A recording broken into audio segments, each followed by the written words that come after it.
Hello everybody, welcome back. It is day 2 of Christy's Beautiful Life's 30 Days of Sketches. Today's sketch was created by Shannon Keith, and as you saw on it, it had lots of shapes and different shades and looks like mixed media on the background, so I thought to myself, this is the perfect page to showcase some mixed media.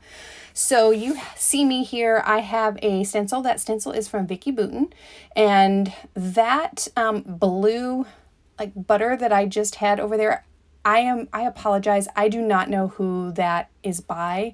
It is something that I've had in my stash for a while, and I got it in some kind of Kit Club kit. It was either a cherry on top or possibly Not Just for Boys Kit Club, and it was included in one of those, and I didn't have it labeled as to who the maker is of that, and it didn't have it on there. All it did have was that it was called Blueberry Sour.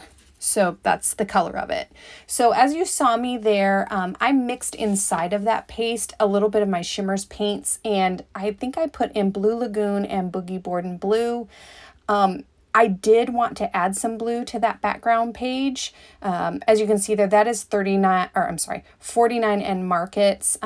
It is a page from the Spectrum Sherbet collection. I'm going to be combining the Spectrum Sherbet with Sunburst because they have very similar colors and styles, but I just didn't have the right color in the Sunburst collection. Honestly, this one was not the right color I wanted either. I wanted more of a blue. So I'm going to try to create that with the mixed media. You'll see here in a second.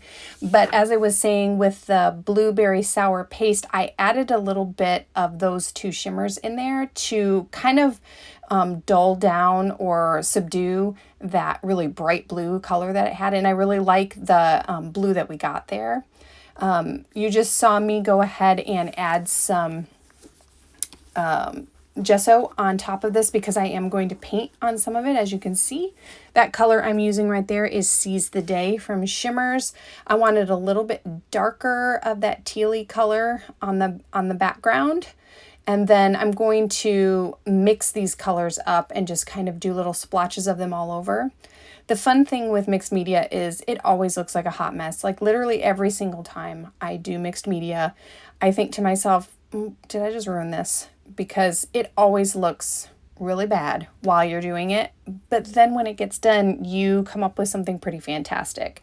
So I'm just trusting the process here. You've got to trust the process when you use mixed media, and so that's what I'm doing.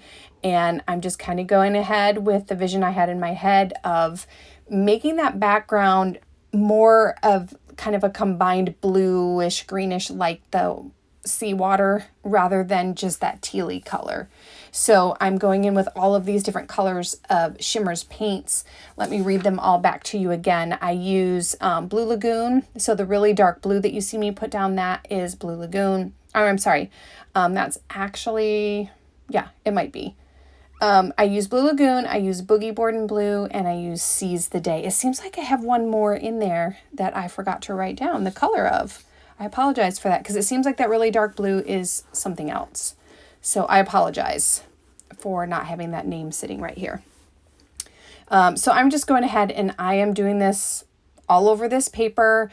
I'm combining and, just putting this color all over the place, like I said, because I wanted not only to get the variations of colors like you will see in the sea, but also I wanted to add a little bit of shimmer to the background because, that's why shimmers are called shimmers, right? Because they glitter and shine, and they're just so pretty and sparkle when your page moves.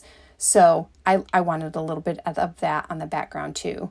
So I'm just finishing up here, just combining and painting over most of the background. I don't paint over all of it because I did want the difference in texture as well. So, there's all kinds of cool things with mixed media that can make it stand out and can make it look just different from anything else. And those textures and different mediums that you can put on different levels of shine and shimmer or none at all, it all kind of adds to the tone of the piece. So like I said, Don't judge yet. It does look a bit like a hot mess, but it will be beautiful in the end, I promise. So now I'm going to do a technique that I love. I don't remember who I first saw it from, but I'm just using a little bit of white acrylic paint and I'm wetting it down. I'm trying to get it really wet, and I'm going ahead and I'm wetting down my paper again. And so what you get when you do this is you put those white splatters on there and they start to spread and kind of mute a little bit, and it almost gives this marbled effect. And I just think it's a really, really cool effect. And I like to do it especially on water pages I'm doing that are featuring water, or you could even do it with sky if you wanted to, like kind of have the blurry stars in the background. But I really love that technique. So I'm doing that quite a bit here, and you see me a time or two, I will add a little bit more water to my paper. Yes, this leads to some warping, but it's not so bad that you can't put it under something heavy and it will straighten it out to go into your pages. At the end, you will see that my page is a bit warped, but that's because I just didn't put it underneath anything heavy yet. So I'm going in with the other colors as well and just giving some splatters and things to kind of layer up on top of all of the mixed media on the background. If you're still not convinced yet, just wait until I put some stuff on top. It ends up looking really cool. And I love the variation of color and the, the different textures with those bubbles on the background. Those really stand out as well. And I love that stamp, or I'm sorry, that stencil. I think that's a really cool stencil. So I think I'm going in here with my last round of white splatters. Again, they're not going to look that strong once it's all dried. This is kind of dried. I'm a little bit impatient, so it's not completely. These film strips come from the Sunburst collection, and they matched the colors so well that I figured it wouldn't matter. I picked out the blue and the greens from in the film strip of the collection. And then I've got a couple of little pictures of my dog. We were walking my dog on the beach, and I found these distressed wood frames. They're not actually wood, they're just cardstock, but they were inside the pieces or the ephemera. And so I decided to frame the pictures because I didn't need all of that background stuff. I mostly wanted to feature the dog and show that she was on the beach and that we were by the water. So you've got the nice blue of the sky and of the water, a little bit of the sunshine and the sand. So I thought that was really cute. I'm just layering up those film strips behind her. On the sketch, there was actually, it was really hard to see at first, but there was actually a hexagon behind, like on top of all of the mixed media background. And then there was something that looked like a file folder on top of that. Well, I didn't do any of that. I did this instead. I used the film strips and then I did the frames instead. I actually didn't put any paper behind here or anything. I just didn't want to cover up the background, the mixed media, because I really like how it turned out and it gave me the vibe that I wanted. So I didn't want to cover it up. Like I say in other videos, that's the beauty of using a sketch, is you can let it inspire you to do whatever it is that feels right for your pictures or for your style of scrapbooking. And I hadn't done much mixed media in a while, so I kind of am a little on a mixed media kick. I've been having a little bit of fun with it, so I wanted to do it pretty heavily on this page.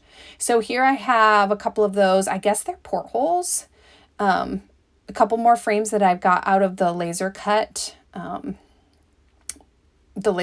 elements from the Sunburst collection, and I thought they would look really neat, bringing in kind of that rusty yellowy brown color behind the photos, and I thought it would kind of draw your eye to that area a little bit more. So I put that in there just to kind of break from all of the blues and greens in there. And I'm just kind of playing around here trying to get everything to sit down. I probably don't have it straight now, but you know how it is working with a mixed media background. Stuff doesn't want to stick very well. And so I was using some wet adhesive along with my tape roller. And so sometimes things would get stuck and I couldn't move them anymore. I do not do very heavy on the ephemera or the decor here because, like I said, the star of the show is the mixed media on the background. So I just have the little lifeguard tower there and then one little starfish here that I put on some foam so that he sticks up in the corner. Excuse me. And then I do use this one ticket. I stick it underneath the bottom photo and it just kind of sticks out a little bit to break. Again, just give us a little break away from that darker blues and greens. Gives us a little bit of that lighter green in there.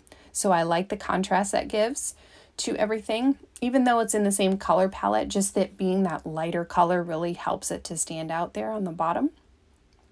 So I'm going to tuck that just real tight up in here so all we see is just the outer border of it. And then I'll stick a little more glue underneath just to make sure we're solid there. And just a little bit more over here under the little porthole there, just to make sure he's sticking down. And you'll see me, I'm holding things down a little bit longer because I just need it to adhere a bit underneath there. So that it'll stick to that mixed media. It does not stick well. So here's my title. I ended up going with titles from the ephemera, and I just spelled out Happiest Seaside because we are happy when we're seaside. Up there I'm going to stick one of the little chipboard pieces, and it says the very best. I'm going to stick it up there right underneath the starfish.